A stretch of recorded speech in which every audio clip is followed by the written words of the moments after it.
What's going on, y'all? Brother Doug here. And it seems like every Sentai and every Power Ranger season has to have that insecure episode. And you know what I'm talking about. Oh, I can't do this. Maybe I'm not good enough. I don't really want to be on the team. I have something else important I have to do. So this episode is solely based on Kagura. So in the beginning, they're still trying to figure out who they are and how they know each other. I mean, they've been friends, but they're trying to figure out, like, are they dead or not? You know, it's still up in the air. But Kagura is feeling some type of way about her life and how she wants to see her family and whatnot. So Wright is trying to encourage her and let her know that you're a grown woman. You can do whatever the fuck you want. So lo and behold, she sees a poster at the Peace Valley, and she walks out the train, and all of a sudden, she gets left.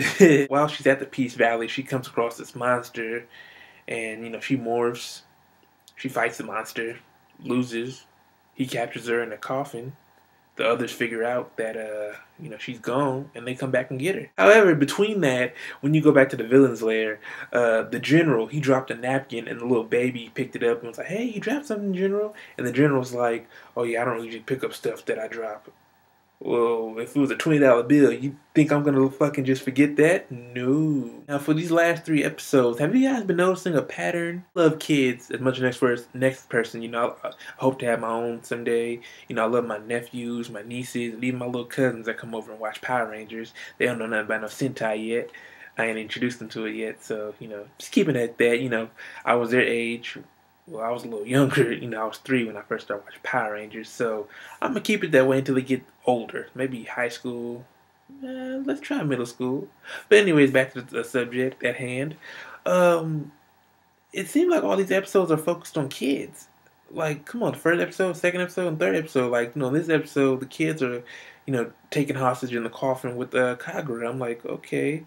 So let me guess, the next episode is always going to be some kid held hostage. Remember the second episode and had the little boy, whose daddy was part of the duel. And the first episode had a kid, remember, with Wright, the Red Ranger, and his dealings with. So it's like, I mean, I'm all for kids. This is a kids-based TV show, a kids-based, entity at that.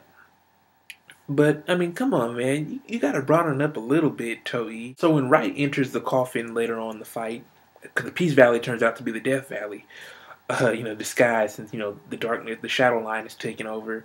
Kind of Kingdom Heartsy a little bit, about the darkness and darkness of people's hearts feeds. And if you play Kingdom Hearts, you know what I'm talking about. So Kagura realizes that her confidence and her imagination is strong, and she turns into Supergirl, Kung Fu Woman, whatever the fuck. And it's like, if she would have realized that in the beginning, this would have been a 5-minute episode. So all in all, the episode wasn't bad. It just didn't really have a spark, that I loved on the first 2 episodes. Isn't it funny how both episodes, if you watch Super Mega Force and the first episode of ToQger, they're kind of similar. Both first episodes have the Zords introduced. This episode, the third episode of Megaforce and the third Super Megaforce, and the third episode of this ToQger have insecure Rangers. So I don't know. I think Toei and Saban have been working back to back. I don't know. It's just a theory or a damn good coincidence. I give this episode a 4 out of 5. But how do y'all feel? Let me know in the comments below. If you like the video, share the video, comment, subscribe, do whatever you can. Stay in contact with me. Like always, deuces.